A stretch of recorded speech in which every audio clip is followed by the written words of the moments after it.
All right, so this is stop number 4. This is a dog leg with a cycle track. So do you know what a dog leg is? Sometimes you got a main road and a side street comes in here but it just ends. And then another side street comes in over here, and if you want to go east to west, you have to do a little bit on the main street in order to go through. We call that a dog leg. Okay? So, and the challenge of a dog leg is that this might be a very nice low-stress branch that you're riding on, and the other one might be a nice low-stress branch, but then you got to be on this trunk. Okay, that's exactly what we have here. The route that you just followed, you came in on nice one beautiful sweet branch, right? That Delft Houseweg, that nice cycle track. And then we're heading for this branch going up along the canal. Does that look like a nice, sweet, low-stress place to ride? But for the most part, they've got the traffic road over here and the nice, quiet, low-stress road on the canal. But behind me, they combine, they merge together, and all I have is one street with a lot of traffic. So if you'd been here in Delft 10 years ago, there would have been only a one-way, maybe cycle track, maybe bike lane on this side, but only one way, and bikes going north simply had to be in that bike lane. So how would you have made that maneuver in the past?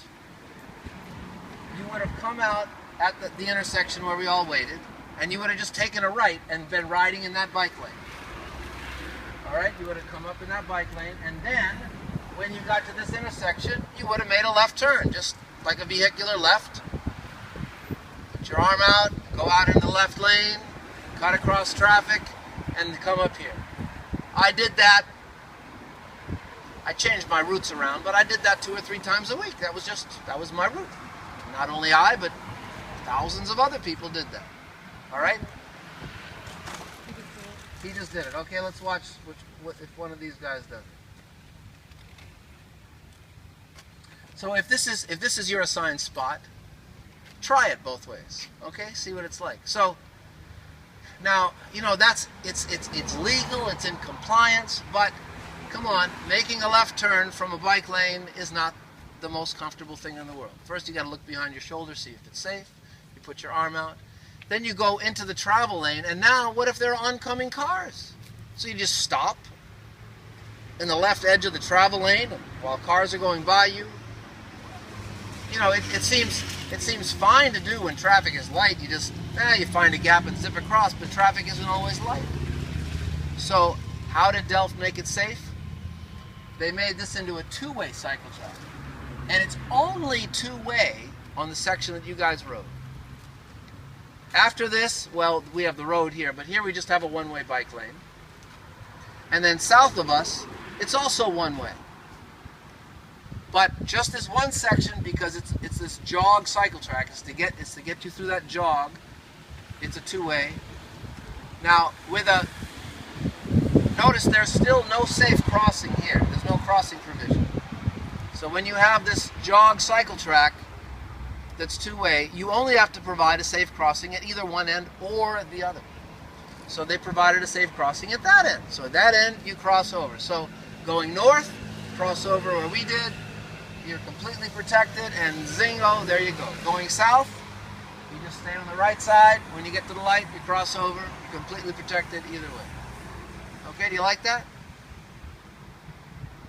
I think that one deserves at least an 8 out of 10. I think it's a little bit picky. It's hard to get people excited about a jog cycle track when nobody even knows what a jog cycle track is. It's for going through the dog leg, and they don't even know what the dog leg is. But it's a part of life. It's a part of streets, and it comes up all the time. Now, you guys who are from Portland, you have some dog legs like that on your neighborhood greenways where you have built some of these jog cycle tracks. Oh, they're just beautiful. You are world leaders in jog cycle tracks. You guys who are from Northeastern, I'll show you some pictures from jog cycle tracks in Portland later. But here's our jog cycle track in Delft. Okay? Anybody have a question about it? Has anybody else made this left turn while I've been talking?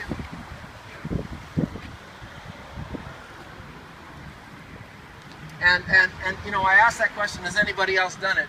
Remember, Natalie, you asked a question this morning, and I said we want to have intended use match design, match actual use.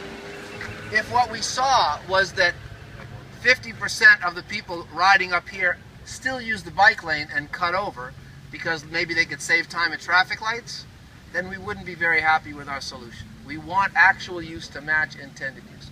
If what we see is that 90% of the people are doing as intended, then we say our design worked.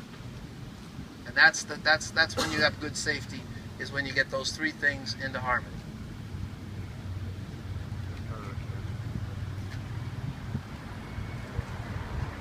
All right, that's all.